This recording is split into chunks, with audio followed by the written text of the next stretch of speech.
Road యాక్సిడెంట్లు ఎక్కువైతున్నాయి. ఓకేనా? ఏమవుతున్నాయి? Road యాక్సిడెంట్లు ఎక్కువైతున్నాయి. ఎందుకోసం అవుతున్నాయి? మనం మానవ తప్పిదాల వల్ల అవుతుంది. ఓకేనా?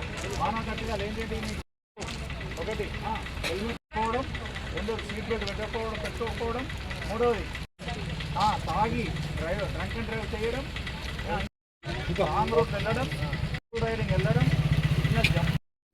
అవునా కాదా? ఇవన్నీ చేసే పొరపాటు అన్నీ జరుగుతుంది. రైట్? మనిషి మానవ శరీరంలో ఎక్కడ దెబ్బ తాకినా ఇప్పుడు కాలు విరిగిందనుకో ఏం చేయొచ్చు? కాలు విరిగితే ఏం చేయొచ్చు? మళ్ళీ అతుకుతుంది. కానీ తలకి దెబ్బ తాకి మాత్రం మళ్ళీ ఇబ్బంది. ఎందుకంటే ఇదే మెయిన్. మీకు మాట్లాడుతుందంటే అక్కడ మీతో మాట్లాడగలుగుతాం. అర్థమవుతుందా? ఏంటి దెబ్బ తాకితే మాట్లాడలేదు. ఓకేనా? రైట్? ఇంత ముందుకు ఈ బ్రిడ్జ్ కట్ట ముందుకి అయ్యేదియా?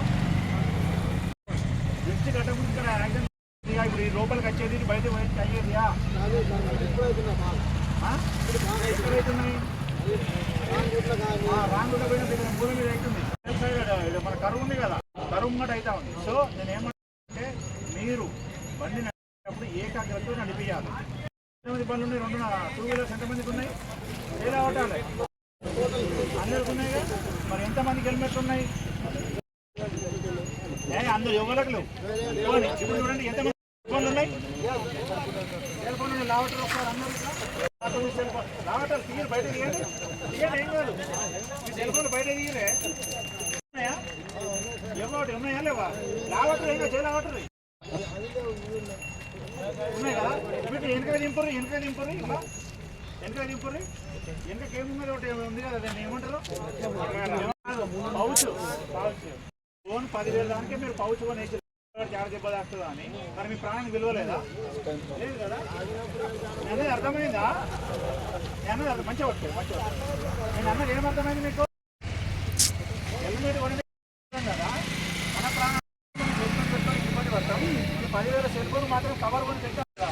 ఈ కవర్ ఎంత ఉంటుంది మరి? అందాదా 200, 300 ఉంటుంది. ఇది నచ్చపోతే ఏం చేస్తారు? తీసి ఇంకోటి కొనుక్కుంటారు. అవునా కదా?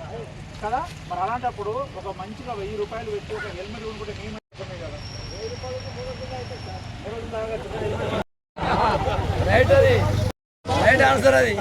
నేనేమంటా, మీరు దానికి కాదు ఉద్దేశం ఏంటి అంటే హెల్మెట్ నడిపియండి.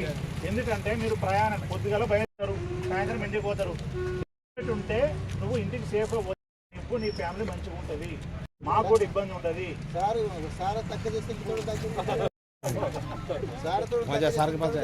అట్లా కాదు, ఏం చేస్తారు చెప్పాలి? ఒక్క నిమిషం. ఈడ కాకపోతే 8 దొరికి పోతారు. పోతారా పోరా? ఇప్పుడు నేను చెప్తే మారడం కాదు, అది మనలో మనకు రావాలి. అవునా కాదా? మనసు అర్థం అనుకుంటే వద్దు. రామారావు బంద్ చేస్తుంటే నేను అదే అంటే పెద్ద విజయ్ మా పోలీసు కూడా మీరు ఓకేనా? అందరికీ ధన్యవాదాలు.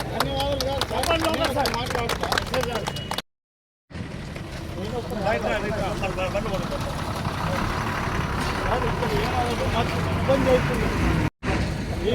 హైదరాబాద్ కదా బస్సులు, ఆటోలు మామూలు ఇబ్బంది. చాలా సార్లు వార్త రాస్తే కూడా సార్ వాళ్ళు